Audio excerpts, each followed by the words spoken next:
And we are on. You can take over. Great. So I guess I give you access to my slides. Okay, great. So sorry if maybe like the beginning of this presentation might be a little bit boring, because I start with the theoretical my theoretical framework to describe how I ended up to this series of painting and why I'm actually interested in this work.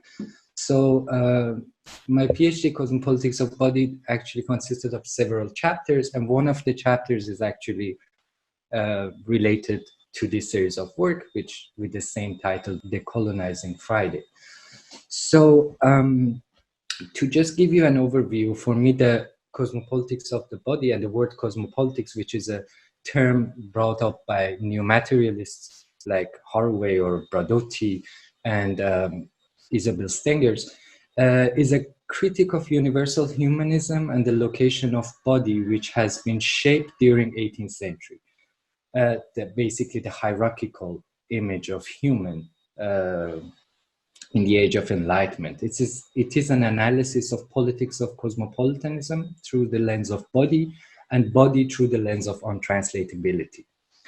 My main research question is, how does the performativity of queer, non-binary, trans, intersex bodies in totalitarian or rather disciplinary societies change and become the subject of displacement, and how this process of displacement influenced and forged in the performativity of this displaced body within a new necropolitical framework and in diaspora, exile, or camp. So I'm basically following these cases, and for me, my main method is like to spotting the linguistic, the lacks, let's say, I call it this way. But by linguistic lack, I mean like displacement or disposition, usually accompanied by lack or disposition of language. For example, like languages shape and create subjectivation. However, when subjects are lacking a specific signifier to register due to cultural, religious, or historical reason, the notions and subjects have been bent and compromised themselves in other familiar signifiers, which at some point perpetuates the same lacks and normalize this absence. The best example could be the fact that in Persian languages, for example, for the word sex, sexuality, and gender, we all have one word. And in my thesis, I'm trying to ponder on this part and actually speak about how this lack actually perpetuate the violence that these groups of people, like the queer people or non-binary people, are actually facing. So, or the other example, which is important in my research, is the lack of a sufficient word to address transgender people in Farsi. The paradoxical part is that Iran has a very peculiar queer, or let's say homoerotic history in terms of representation in literature and poetry. But at some point, the way that all these concepts actually came to life or developed in let's say West is different. For example, I'm quoting Najma Badi here, that some of the conceptual distinctions among gender, sex, and sexuality within Anglo-American context, including the distinction sometimes made between transgender and transsexual people, based on the surgical modification of the body, of course, have been shaped over the past decades by identity politics of gender, sexuality, as well as queer activism and the queer critical theory. But the problem is that the transsexuality in Iran has not been shaped the same way. So again, we are going back to the lack of language. In my work, I use so many case studies and so many interviews, but I had many difficulties, even like with online interviews, And in my thesis, I realized like when I am virtual, people are usually homophobic people or people who doesn't have any register to these concepts feel way more comfortable to speak with me rather than myself. So I started to create a sets of avatars to both like as a motion capture avatars to interview people or actually like to in order to have performances in places that I cannot be physically there. And in my research, I considered this as the third body, which might look like very fancy, but it's it's just the description of like what do we call as a real body, the flesh body that we are actually inhabiting at the same time at the moment in our rooms, in contradiction to the performative body that I'm actually like trying to evoke it now. The third one is basically the avatar, the virtual body. And in the realm of like symbolic and real, we can't actually ignore Lacanian psychoanalysis, unfortunately. So I just give a short description of like, I'm sure most of you are like familiar with, but I'm just mentioning that Lacanian psychoanalysis is based on real, the imaginary and the symbolic, these three sections. But when it comes to virtuality, I guess we need to deconstruct everything because in the Lacanian psychoanalysis, virtuality doesn't exist. Virtuality represented by avatar, known as the second life, represented by the avatar, and it's the evolution of the other. But the problem here is when we are talking about virtuality and even designing these avatars, I need to use a different form of language, which is the language of coding and programming. For me, it was interesting that this shift between the spoken language and the digital language, which I call it coding, is kind of like intertwined together and at some point reflecting on each other. And it wasn't in the beginning my plan to do that, but actually through coding my avatars, I realized like it's probably a very important subject here. It's good that I mentioned Lacan, so we can go to the role of white men in academic setting. So in this work, actually, it's fair to state that the history of science is the history of untranslatability.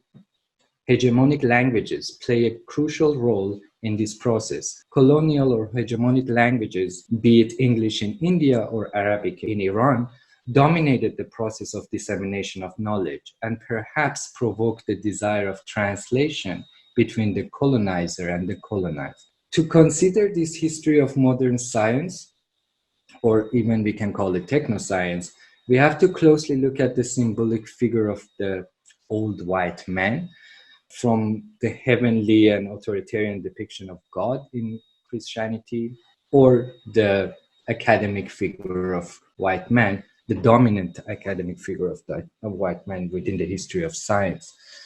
To elaborate on that, Alfred North Whitehead, the name actually is resembling, as an example here, because he's a very important person in the history of mathematics. And one of his prominent essays, An Introduction to Mathematics, is still a textbook. Since I was like following the coding language and the 0 and 1 is of course the very basis of like coding languages, I came to the history of 0. And for me, it was very interesting to see and compare all these different narrations of this history. For example, like when it's by Whitehead, that 0 was introduced into Europe through the Arabs, but they apparently obtained it from Hindu sources. The first known work in which it systematically explained is a work by an Indian mathematician, Bhaskara, but the actual numerals can be traced back to the 7th century of our era and perhaps were originally invented in Tibet. Here is very interesting for me, this quotation, because what Whitehead here states is historically vague, but actually true. In a way, it's true, but the language that he used is very much rooted in colonial practices.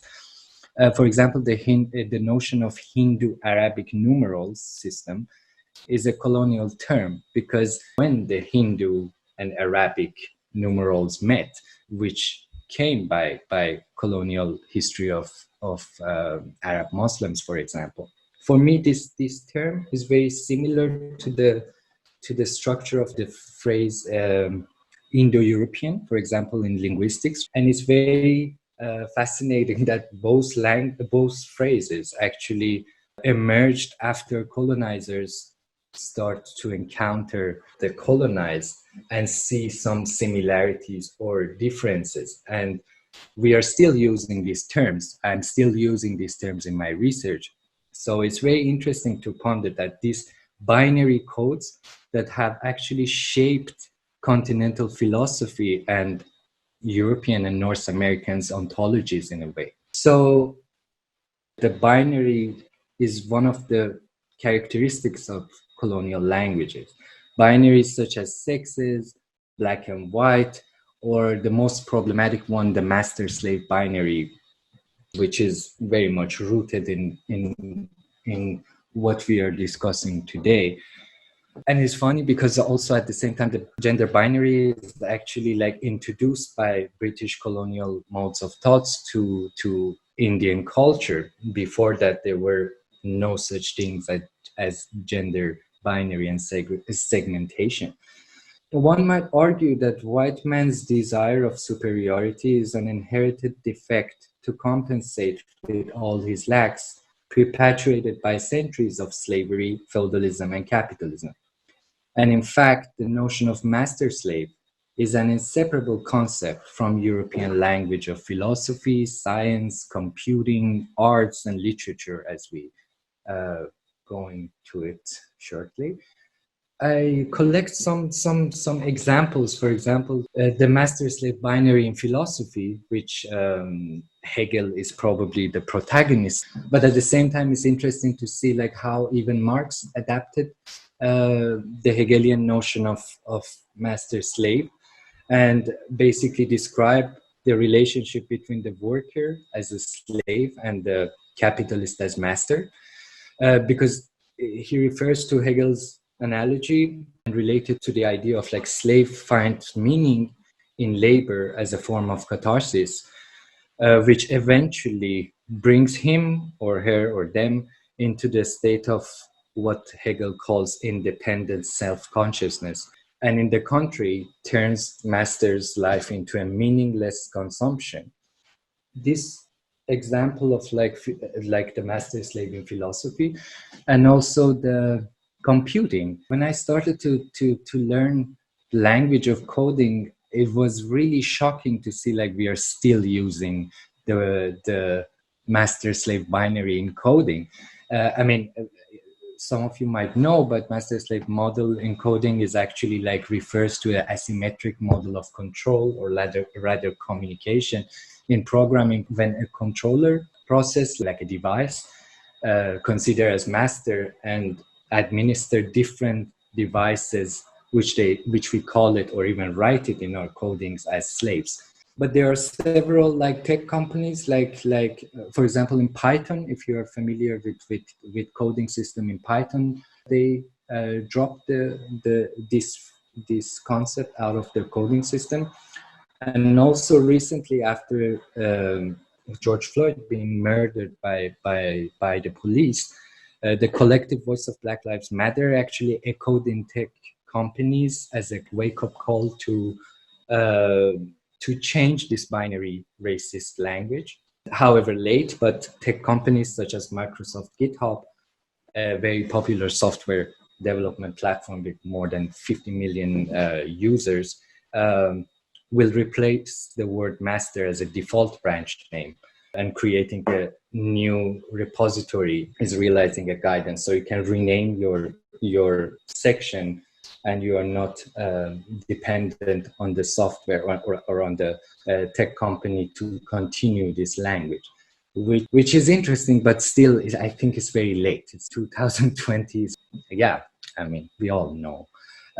But anyway, this quotation by Donna Haraway in Modest Witness, which is an amazing very difficult book to read, but it's a very, very important book, probably if you're talking about the history of the technoscience. She mentions that anti-Semitism and misogyny intensified in the Renaissance and scientific revolution of early modern Europe. That racism and colonialism flourished in the traveling habits of cosmopolitan enlightenment, and that the intensified misery of billions of men and women seems organically rooted in the freedom of transnational capitalism and technoscience. Let's put it this way, it is hard to sit in our rooms nowadays and using Zoom and at the same time not reflecting on this history. Okay, so we are going finally to the example of master-slave binary in literature, which the best one is probably like the relationship between Crusoe and Friday. I have to say that 2 years ago, when I was talking with Martin Mulheim, his thesis on how mental stability of Crusoe was dependent on Friday and their unspoken homoerotic relationship actually inspired me to create a series of illustrations, 8 paintings that I put in this vitrine, and there are 3 entangled series of images which attempt to decolonize the image of Friday, the image that has been constructed over the last 3 centuries. The texts are selected from Daniel Defoe and Coetzee, Foe's book, and still printed on the paper in a very kind of like maybe medieval colonial way. And I use ink, pencil, acrylic, and more importantly, coffee. The medium of coffee in these paintings are actually, as a colonial products, plays a very important role to kind of recreates and reflects the different shades of Friday, different shades of Friday's skin, let's say, that has been projected by colonial imaginary in the traditional illustrations of Crusoe over the last, let's say, 300 years. The image on the left, which shows Crusoe in the master position, let's say, or kind of victorious position, and Friday in absolute submission.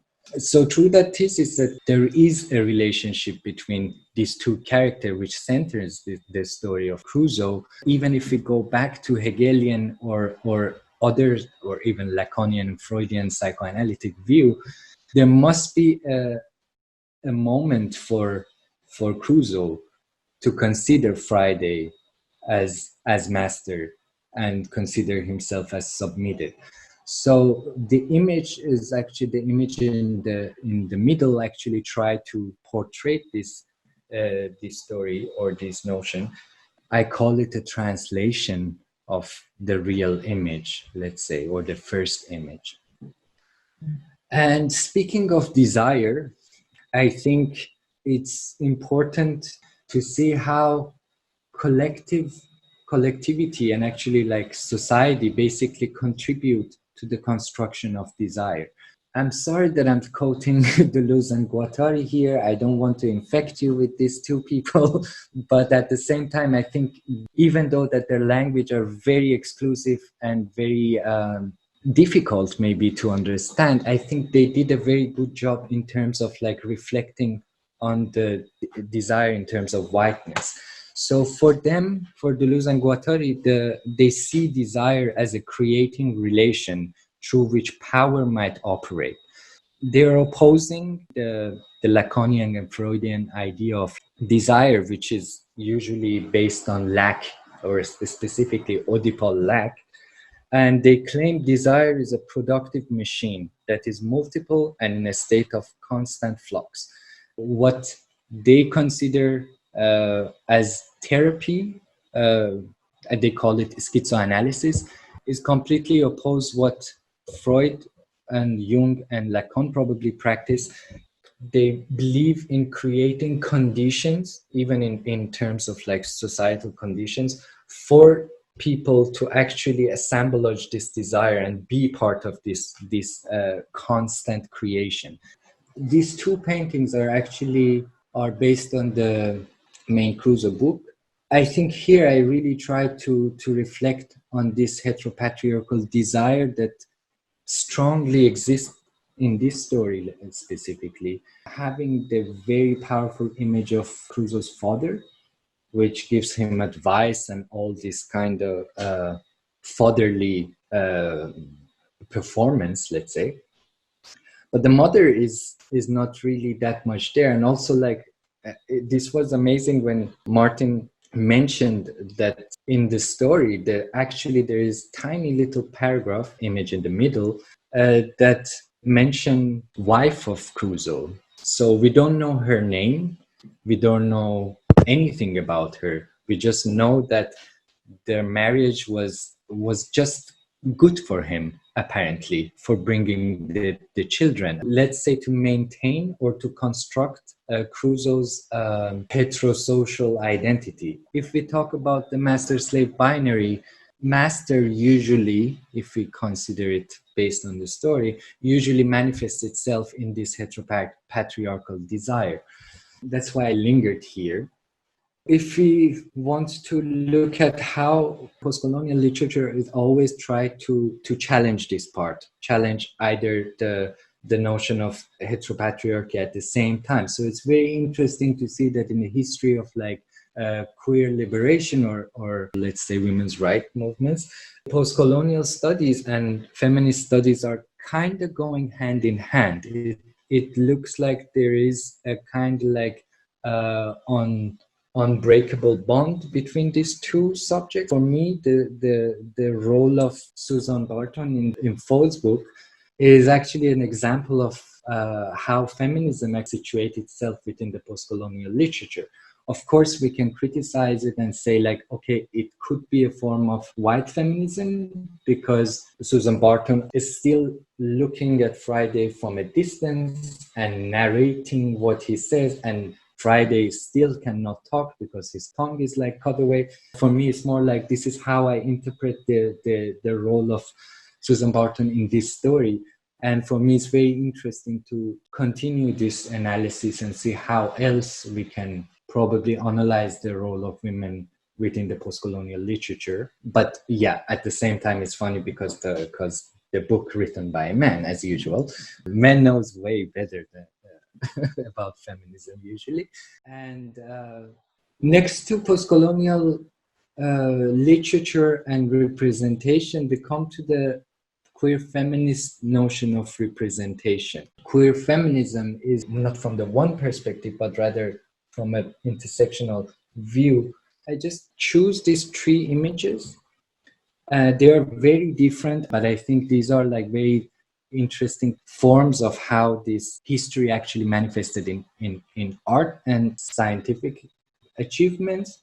The image on the left is Jeb, John E. Byron, who was a documentary photographer of 1970s women's movements based in Washington, D.C. The photo of two young African-American women lying on the grass and resting each other's arms at some point reflect on Jeb's view that the personal photography was the key component in public visibility and political liberation. Again, we're coming back to the importance of representation, which harks back to the representation of Friday, probably in the story of Crusoe. And in the middle one, we have the very problematic book, which calls Transsexual Phenomena, written by Harry Benjamin. The book presents patient case studies and outlines a fixed typology of sexual variations that has since come under critical scrutiny for its pathologizing framework. Again, in terms of representation, some of the issues that nowadays we are dealing with in either US or also in Iran, such representations which came as a form of scientific achievement and still perpetuates the violence. And I explicitly choose the last image, which is a work by Francis Bacon called Two Figures, which was inspired by a 19th century photographer, Edward Muybridge, two men wrestling with each other.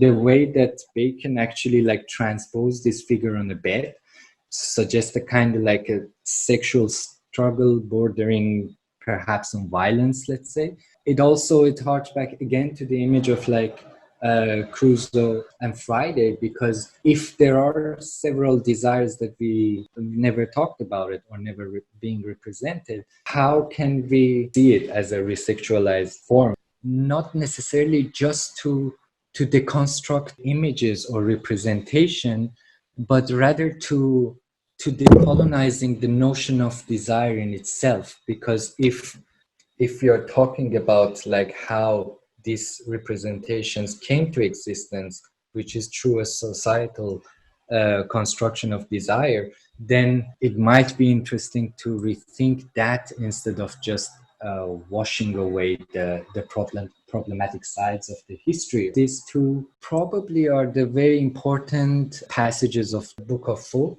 especially the one at the left attempts to reflect on a form of liberation for Friday, or imagining Friday in a more, even though still slave, and even though still had no tongue, and even though that Crusoe is already dead, the final, very final painting is probably one of the best and last part of the book. I just read it, but this is not a place of words. Each syllable, as it comes out, it caught and filled with water and diffuse. This is a place where bodies are their own signs.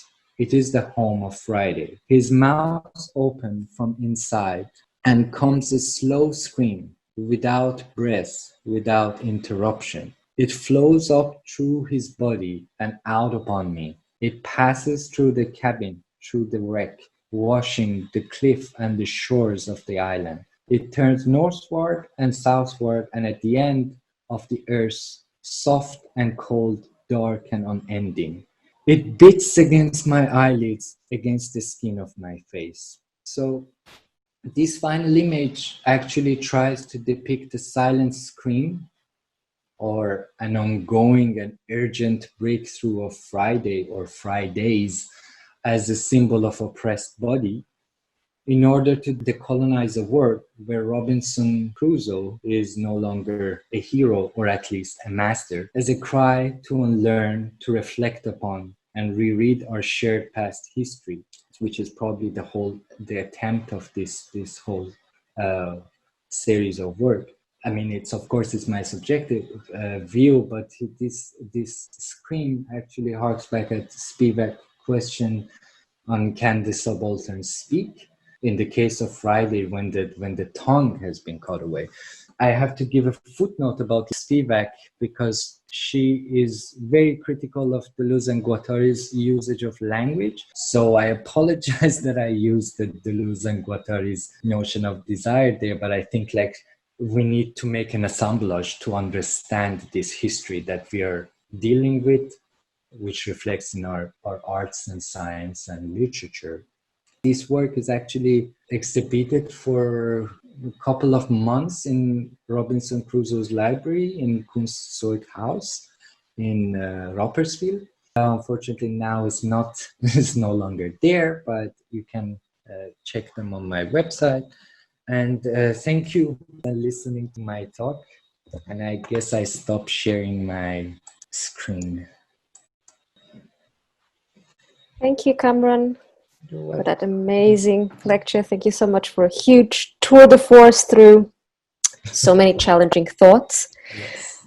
I would suggest that we take a break right here, just so everybody can go inside themselves, look at their notes, and figure out what you want to take now for the second part, which is this opportunity of really discussing with Kamran aspects of the work that you want to look into in detail, questions that you might have about the presentation. We can always go back to the slides and look specifically at passages that you want to zoom in on. So let's use the occasion that Kamran is here and available to continue this discussion and now start applying it to our own thoughts.